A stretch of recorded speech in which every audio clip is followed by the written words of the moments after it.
नमस्ते। चलिए राजस्थान के हाल फिलहाल के करंट अफेयर्स पर एक नज़र डालते हैं।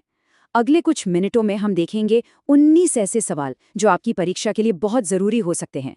देखते हैं आपकी तैयारी कैसी है। तो इसे एक क्विक रिवीजन की तरह समझिए, तैयार हो जाइए और खुद देखिए कि इन 19 सवालों में से कितने के जवाब आपको पहले से ही आते हैं। चलिए शुरू करते हैं उन बड़ी बड़ी खबरों से जिन्होंने पिछले कुछ दिनों में सुर्खियां बटोरी हैं। और सबसे पहले एक ऐसा पॉलिटिकल डेवलपमेंट जिस पर सबकी नजरें टिकी हुई थीं। तो जैसा कि आप जानते हैं, हाल ही में अंता विधानसभा सीट पर उपचुनाव हुए। सवाल बहुत सीधा सा है, आखिर जीत किसकी हुई? और ये रहे नतीजे। कांग्रेस के प्रमोद जैन भाया ने 69,571 वोटों के साथ जीत हासिल की। पर इस स्लाइड में जो देखने वाली बात है वो सिर्फ जीत हार का आंकड़ा नहीं है। ये जो वोटों का अंतर है ना, ये दिखाता है कि मुकाबला कितना कड़ा था। देखिए, एक निर्दलीय उम्मीदवार भी बड़ी पार्टियों को कितनी जबरदस्त टक्कर दे रहा है। अब इस एक सीट की जीत से हुआ क्या? कांग्रेस की संख्या विधानसभा में बढ़कर 67 हो गई, लेकिन ओवरऑल जो पावर बैलेंस है वो वैसा का वैसा ही है। बीजेपी अब भी 118 सीटों के साथ मजबूत बहुमत में बनी हुई है। चलिए अब राजनीति से आगे बढ़ते हैं और बात करते हैं एक बहुत ही प्रतिष्ठित सम्मान की। बताइए, 84th भारतीय सड़क कांग्रेस का ये लाइफ टाइम अचीवमेंट अवार्ड किसे मिला? जी हाँ, सही जवाब है प्रोफेसर पृथ्वी सिंह कांधल। इनको ये सम्मान मिला है एसफाल्ट टेक्नोलॉजी यानी डामर में इनके शानदार काम के लिए।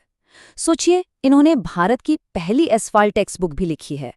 तो ये सम्मान सिर्फ एक इंसान का नहीं है, बल्कि भारत में बेहतर और लंबे समय तक चलने वाली सड़कें बनाने की जो कोशिशें हो रही हैं, ये उनका भी सम्मान है। अच्छा, अब आते हैं सरकार की एक कल्याणकारी योजना पर। सवाल ये है कि सिंधु दर्शन तीर्थ यात्रा योजना में एक तीर्थयात्री को ज्यादा से ज्यादा कितनी आर्थिक मदद मिलती है? तो यहाँ जो नंबर याद रखना है वो है 15,000 रुपए। और ये भी ध्यान रखिएगा कि ये सहायता देवस्थान विभाग देता है और हर साल प्रदेश के 200 तीर्थयात्रियों को इसका लाभ मिलता है। चलिए अब थोड़ा रुख करते हैं राजस्थान के इंडस्ट्रियल डेवलपमेंट की तरफ। एक बहुत ही इंपॉर्टेंट सवाल है, प्रदेश का पहला मेडटेक मेडिकल डिवाइस पार्क कहाँ बना है? तो सही जवाब है बोरानादा, जोधपुर। और हाँ, ये स्लाइड बहुत काम की है, इसे ध्यान से देखिए। इसमें कई पार्क एक साथ दिए गए हैं जो एग्जाम में पूछे जा सकते हैं। मेडटेक पार्क जोधपुर में, जीरो वेस्ट मॉडल गांव आंधी जयपुर में, रिसोर्स रिकवरी पार्क थोलाई में और sports good zone Khushkhera Bhiwadi में। ये सारे नाम और जगह याद कर लीजिए। ओके, अब थोड़ा गियर बदलते हैं और आते हैं हमारे रैपिड फायर राउंड पर। यहाँ हम सुजस बुलेटिन से कुछ सीधे और जरूरी वन लाइनर्स को फटाफट कवर करेंगे। तैयार हैं? तैयार? तो चलिए। एंटी नारकोटिक्स का headquarter Jagatpura Jaipur. Junior national shooting ball में गर्ल्स टीम ने क्या जीता? कांस्य पदक। देश का पहला joint law and technology centre Jodhpur. भगवान बिरसा मुंडा की कौन सी जयंती थी? 150वीं। आंगनबाड़ी ओलंपिक की थीम खेल खेल में सीखो। और शहद उत्पादन में राजस्थान का हिस्सा कितना है? पूरे 9%। एकदम रट लीजिए इनको। चलिए अब रफ्तार थोड़ी कम करते हैं और एक बहुत ही जरूरी हेल्थ कैंपेन पर फोकस करते हैं। ये जो सांस अभियान है, ये बच्चों को किस बीमारी से बचाने के लिए चलाया जा रहा है? और इसका सही जवाब है निमोनिया। देखिए, ये नाम सांस अपने आप में बहुत कुछ कहता है। निमोनिया सीधे फेफड़ों पर असर करता है, सांस लेने में तकलीफ होती है। तो ये अभियान इसी पर फोकस करता है कि बीमारी का जल्दी पता चले और सही इलाज हो सके, ताकि बच्चों की जान बचाई जा सके। और अब हम आ गए हैं अपने आखिरी सेक्शन पर।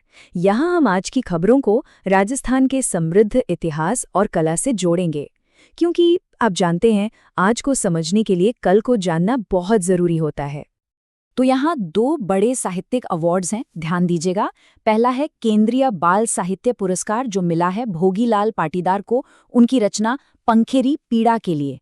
और दूसरा है युवा साहित्य पुरस्कार, ये मिला है पूनम चंद गोदारा को अंतर आंगन के लिए। दोनों ही नाम और उनकी रचनाएं याद रखनी हैं। चलिए अब थोड़ा राजस्थान की लोक कला की दुनिया में चलते हैं। क्या कोई बता सकता है कि कलाकार मांगीलाल मिस्त्री किस खास कला के लिए जाने जाते हैं? एकदम सही, कावड़ कला।